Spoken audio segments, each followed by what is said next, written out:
Hola, ¿qué tal? Bueno, debido a que no se pudo con la modalidad propuesta, vamos ahora entonces voy a hacer un video donde voy a hablar de lo que quise hablar en el directo. Bueno, en primer lugar, si yo, bueno, voy a dar la clase sobre digamos, el teorema de Fourier, pero aparte de esto, quiero contarles algunas ideas que tengo respecto de cómo, que tienen que ver con su tarea y con su manera de experimentar. También esta cosa que estamos diciendo de manera teórica, vamos a ver que tenemos que ir experimentándolas de manera práctica, es decir, hacer sonar todo lo que estamos diciendo y asegurando. Entonces, bueno, volvamos ahora al teorema de Fourier.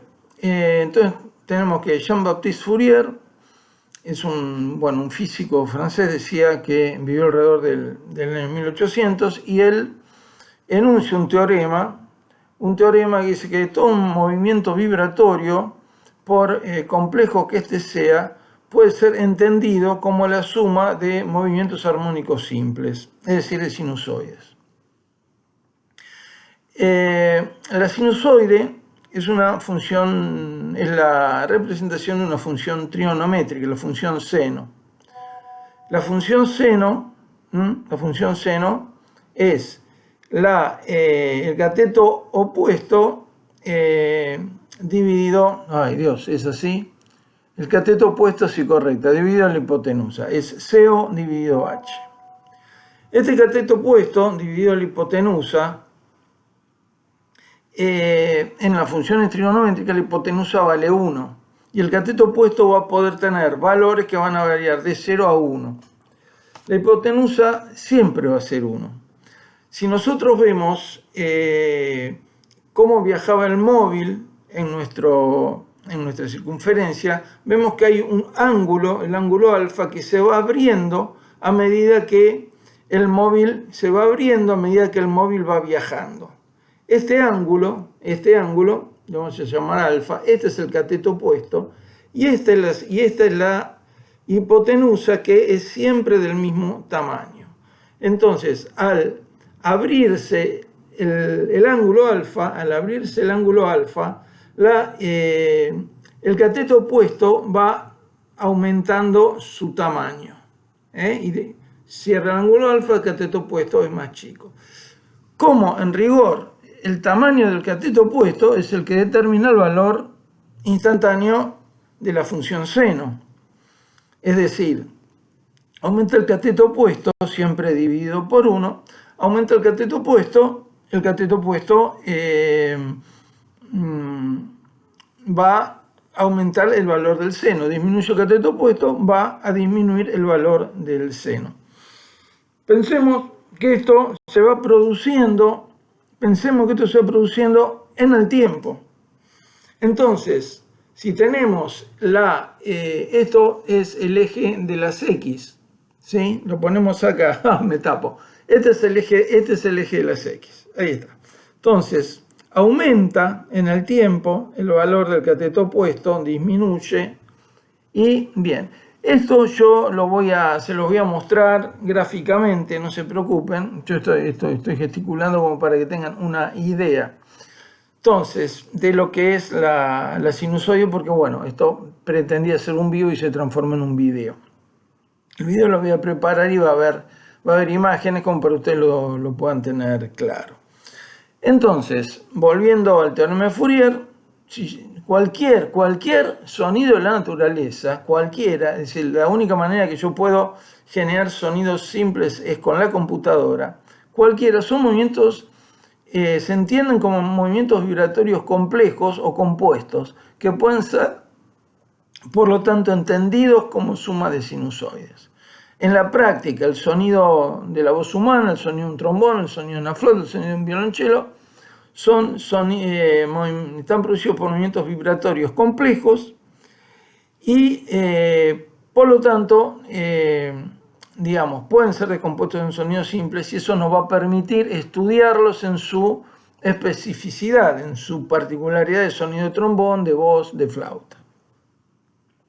Ahora bien, ¿qué ¿qué hace que suenen diferentes los sonidos? ¿Qué hace que sea diferente el sonido del trombón al sonido de una flauta? Bueno, hay varios factores para esto y no podemos en esta primera clase decir las cosas digamos en su totalidad, pero en una primera aproximación depende de cuáles son las sinusoides que componen su sonido. ¿Cuáles son las sinusoides que componen el sonido del trombón? ¿Cuáles son las sinusoides que componen el sonido de la flauta?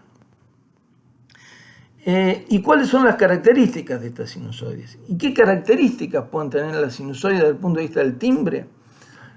Dos. Estas características son dos. Por un lado, tiene que ver con la frecuencia de las sinusoides que componen este sonido. Y por otro lado, tiene que ver con la amplitud de las sinusoides que componen este sonido. Bueno, digámoslo de esta manera. Estas sinusoides tienen, en el caso, tenemos dos tipos de sonidos.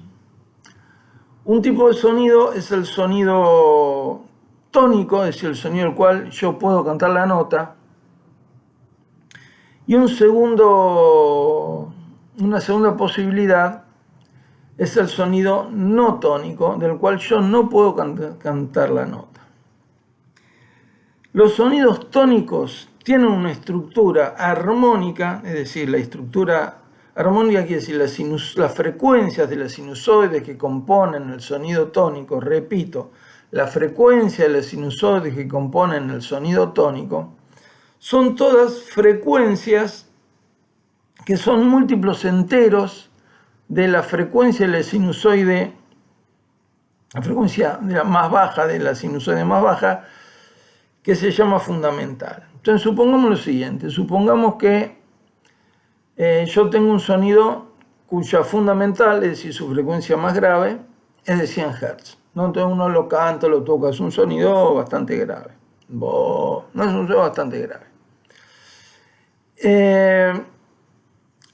El resto de las sinusoides que componen el sonido del trombón, digamos,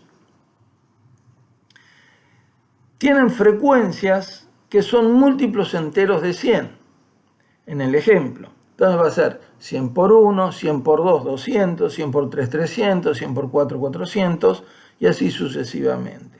Entonces, las frecuencias que componen un sonido complejo, en este caso, digamos, el sonido del trombón, y en este caso, un sonido de 100 Hz, van a ser 100 Hz, 200, 300, 400, 500, 600, 700, etc. Hz.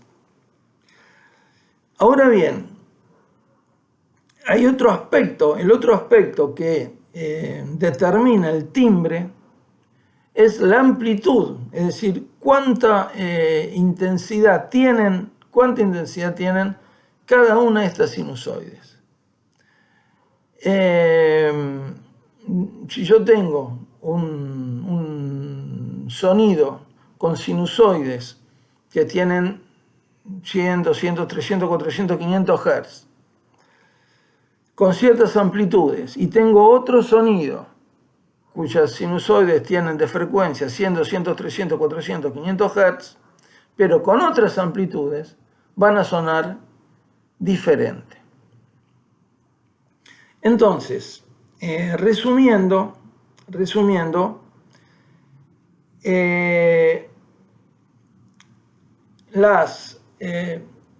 los sonidos de la naturaleza son sonidos complejos.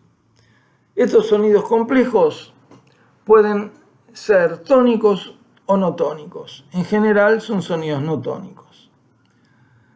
Los sonidos tónicos son aquellos que yo los puedo cantar.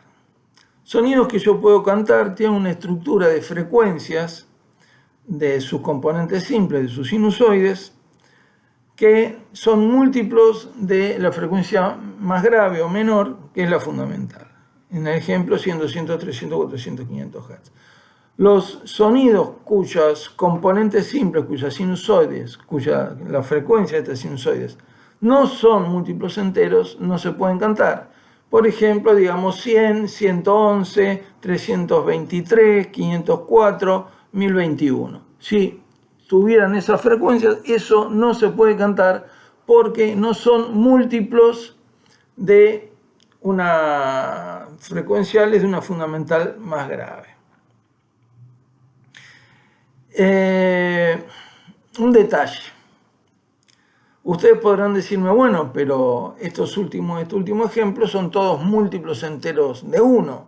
Es decir, yo puedo multiplicar 1 por 110, 1 por 123, 1 por 340, 1 por 512 y 1 por 1021. Está bien, pero 1 no es una frecuencia audible. Es decir, cuando nosotros decimos son múltiplos enteros de la frecuencia más baja, que es la fundamental, esa frecuencia más baja debe ser audible. Y nuestro rango de audición en general está entre los 20 Hz y los 20.000 Hz. Por lo tanto, esa frecuencia más grave debe tener 20 Hz. La fundamental no puede ser inferior a los 20 Hz para que escuchemos como, digamos, un sonido tónico que resulte de por lo menos 20 Hz multiplicados por la serie de los números enteros. Nuevamente, los sonidos tónicos son los que se pueden cantar, los sonidos no tónicos son los que no se pueden cantar y son extremadamente variados. Bueno, en el video que yo voy a hacer para más adelante, para la clase que viene, voy a incluir ejemplos con software. En este sentido, mi intención es ver si puedo pasarles a ustedes un software que les permita hacer experiencias. Me hubiera gustado preguntarles, y por ahí se lo puedo preguntar en el foro, cuál es la relación de ustedes con el software. Habrá quien tendrá una relación más fluida, quien tendrá una relación menos fluida. Yo sé que me la estoy jugando, pero voy a tratar de enseñarles algo que ya es un poco complejo de manera presencial, va a ser tal vez más complejo con esta modalidad. Pero si ustedes pueden acceder a herramientas de software que les permiten hacer experimentos, la materia la van a entender, aparte que se les va a hacer más amena, la van a entender mucho mejor. Bien, entonces ya creo que para la semana que viene les puedo mandar algunos links o algún software por mail como para que lo vayan teniendo, y también voy a ver si puedo preparar algún video introductorio. Bueno, esto es todo por hoy. Lamento lo que pasó con el vivo. Y no solamente cualquier duda, sino que me digan, bueno, mira, fuiste muy rápido, o tal concepto no quedó claro. Pregunten en el foro. Yo creo de todos modos que con los ejemplos todo va a quedar muy claro. Bueno, gracias por la paciencia, chicos. Nos vemos.